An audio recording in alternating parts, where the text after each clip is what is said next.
शमी के वृक्ष की पत्ती, जैसे ये बेलपत्र होता है, शिव को और गणेश को बेलपत्र शमी पत्र समर्पित होता है। आपको कथा में वर्णन किया था 33 कोटि देवताओं को भले बेलपत्र नहीं चढ़ेगा, पर 33 कोटि देवताओं को शमी पत्र चढ़ता है, और उसमें एक गणेश जी महाराज और एक बाबा भोलेनाथ, इन दोनों को शमी समर्पित होता है, शमी पत्र समर्पित होता है। महाराज कथा में पहले भी वर्णन किया, आज फिर आपको,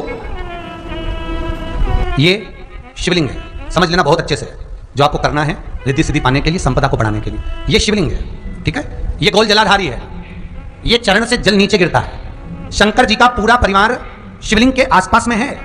शंकर जी की 5 लड़कियां जो ऊपर से जल नीचे गिरा रही हैं, जया, विषहरा, शामरीबारी, दोतली और देव, ये शंकर जी की 5 लड़कियां, जिनका नाम लेकर सोने से रात्रि में नींद अच्छी आती है। एक एक बूंद जो ऊपर से गिरा रही हैं, ये शिव की 5 बेटी। जहां से जल नीचे गिरता है, शिवलिंग का जो जल नीचे जाता है, उसके राइट भाग में गणेश जी का स्थान, लेफ्ट भाग में कार्तिकेय का स्थान, बीच में शंकर जी की सबसे छोटी लड़की अशोक सुंदरी का स्थान। शिव महापुराण की कथा कहती है, और गणेश चरित्र पर श्रवण कर रहे हैं, जिसके घर में संपदा की कमी पड़ती हो, बीमारियां ज्यादा फैल रही हो, बहुत कष्ट हो महाराज, बहुत ज्यादा दुखी हो महाराज, कोई काम नहीं बन रहा, बहुत तकलीफ में हो, तो शमी पत्र, शमी की पत्ती, जहां गणेश जी का स्थान है वहां पर 5 शमी पत्र 5 समर्पित करें, और शंकर जी के ऊपर 3 शमी पत्र समर्पित करें।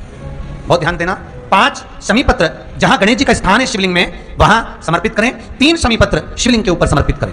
एक शमी पत्र शंकर जी की चौखट पर लेफ्ट भाग में, जाते समय आपका उल्टा हाथ, जब मंदिर से निकलो तो उल्टे हाथ पर लेफ्ट भाग में शंकर जी की चौखट पर समर्पित करें एक शमी पत्र। और महाराज घी का दिया, जहां लेफ्ट भाग में आपने शमी पत्र रखा है, मंदिर में ना दिया लगाकर बाहर की ओर जहां शमी पत्र रखा है, उसके ठीक साइड में एक घी का दिया लगा दीजिए। गणेश पुराण कहती है, भगवान गणेश जी का मोर ध्वज का, मयूर ध्वज गणेश का नाम लेकर जो ये दीप शमी पत्र चढ़ा देता है, उसके घर से कभी रिद्धि सिद्धि नहीं जाती, वैभव प्रतिष्ठा नहीं जाती।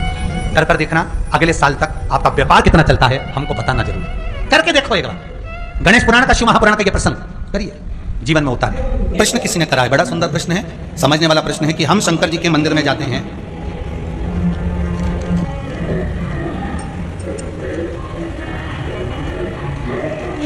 हम शिव जी के मंदिर में जाते हैं, तो वहां शंकर जी का श्रृंगार हो गया होता है, अर्थात जो पूजन कर गया वो शिव जी का श्रृंगार करके गया, कोई भी गया, फिर वापस हम जल चढ़ाएं, फिर वापस श्रृंगार करें, तो क्या स्वीकार होगा? एक सहज वाली बात है, बहुत सुंदर प्रश्न है। इसका उत्तर भी बड़ा सरल है कि आपके पहले कोई पूजन करने आया, पशुपति व्रत का या सोमवार का या मंगलवार का या बुधवार का, जो भी पूजन करने आया, उसने पूजन करा, श्रृंगार करा, इसके बाद में आप पहुंच गए, आपने भी लोटा भर के पानी चढ़ा दिया, तो क्या भगवान स्वीकार करेगा? क्यों नहीं, क्यों नहीं करेगा? एक पिता के 5 पुत्र हैं, बहुत सरल भाषा में समझना इस प्रश्न का उत्तर। एक पिता के 5 पुत्र हैं, पिता के लिए 5 पुत्र बराबर है, बोलो सही है कि गलत है? माता के लिए, पिता के लिए ये 5 पुत्र बराबर के हैं महाराज। इनके पास में कपट वाला भाव नहीं है। बड़ा बेटा आया, उसने कहा पिताजी 50 रुपए देना मुझे, पिताजी ने उसको 50 रुपए दिए। मंझला बेटा आया, पिताजी मुझे 100 रुपए देना, ले बेटा ये ले। कोई आया, मुझे 200 रुपए देना, हाउ बेटा ये। कोई आया, मेरे को 500 रुपए देना, हाउ बेटा ये। पिता के लिए सब बराबर है।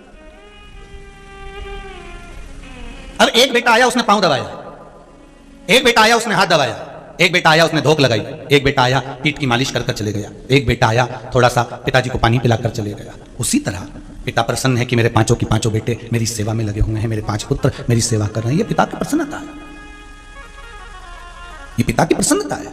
उसी तरह भगवान की हम सब औलाद हैं, भगवान की हम सब संतान हैं। जो बेटी जो बेटा जब आता है और जब पूजन कर जाता है, भगवान उसकी पूजा को उसी समय स्वीकार कर लेता है। भगवान ये नहीं सोचता कि मेरा श्रृंगार हुआ है, केवल एक देव अधिदेव महादेव ही तो ऐसे हैं जो दिन भर नहाते हैं, दिन भर उन पर पानी चढ़ता है, दिन भर उनका श्रृंगार होता है, दिन भर उनका आनंद होता है, दिन भर भोग लगता है, दिन भर दिया लगता है, दिन भर उनका स्नान पूजन होता है। केवल एक देव अधिदेव महादेव ही तो ऐसे हैं जिनके मंदिर में जाने का कोई मुहूर्त नहीं होता, जब मर्जी पड़े तब चले जाओ। सारे देवताओं के मंदिर में तो दरवाजे भी रहते हैं, सारे मंदिरों में तो दरवाजे और चौखट भी होती है, पर पहले का अगर नियम निकाल कर देखोगे तो शंकर जी के मंदिर में ना तो दरवाजा होता था ना चौखट होती थी। दरवाजा चौखट बना भी देते थे तो दरवाजा नहीं लगाते थे कि तुम्हारी मर्जी पड़े तब शंकर के दरवाजे जाना, जल चढ़ा के आना, प्रार्थना करना और वापस घर चढ़े जाना। क्यों? क्योंकि शंकर शमशान के वासी हैं, शिव कैलाश के निवासी हैं, शंकर शमशान में निवास करते हैं। जैसे शमशान में जाने का कोई मुहूर्त नहीं होता, उसी तरह शंकर भगवान के पास जाने का कोई मुहूर्त नहीं होता, जब मर्जी पड़े तब चले जाओ, जब तुम्हारा मन करे तब शिव के दरवाजे जाओ, उसके पास जाने का कोई मुहूर्त नहीं, उसके पास पहुंचने का कोई मुहूर्त नहीं, उसकी चौखट पर जाने का कोई मुहूर्त नहीं। तुम्हारा जब मन पड़े,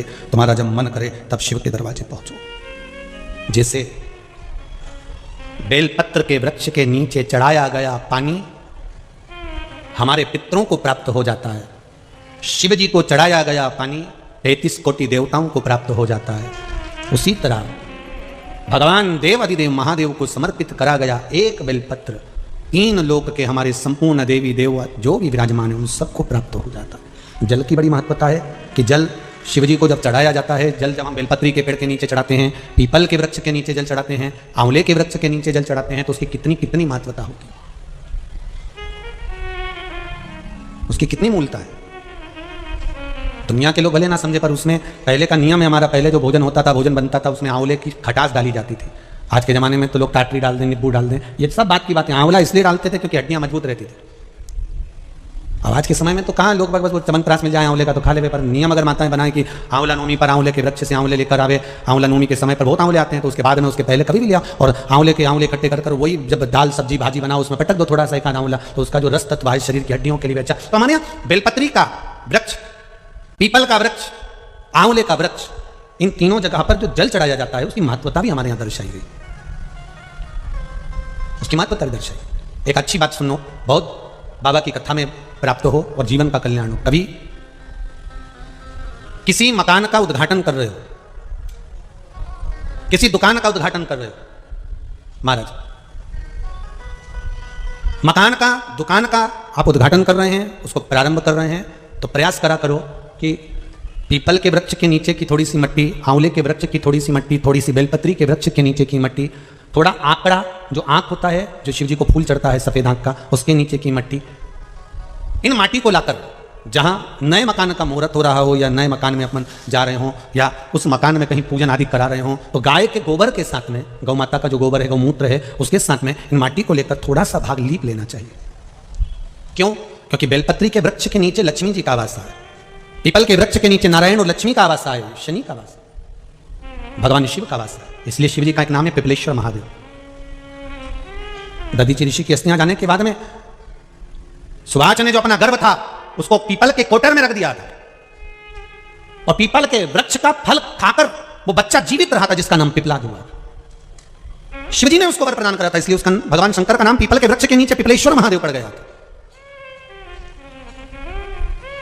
भगवान शिव का नाम पिपलेश्वर महादेव। तो यहां जो नारायण, भगवान विष्णु, भगवान ब्रह्मा, भगवान शिव आंवले के वृक्ष के नीचे विराजमान है अपनी अपनी संगनी के साथ, तो वहां की मिट्टी सुख प्रदान करती है। पीपल के वृक्ष के नीचे की मिट्टी सुख प्रदान करती है, बेलपत्री के वृक्ष के नीचे की मिट्टी सुख प्रदान करती है, हमको आनंद की अनुभूति करा देती है, सुख जहां मिल जाए। महाराज शिव महापुराण की कथा कर रही है, देवराज नाम का ब्राह्मण थोड़ा सा कथा का रसास्वादन कर कर, ब्राह्मण देवता को नहीं मालूम कि ये चोर है, उन्होंने तो उसको भक्त समझा कि कथा सुनने के लिए आया है।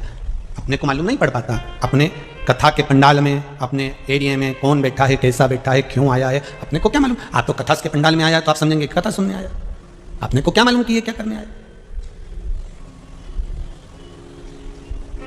हमें अंदाजा नहीं है कि वो क्या करने के लिए, हमें तो अंदाजा इस बात का है कि वो कथा सुनने के लिए आया।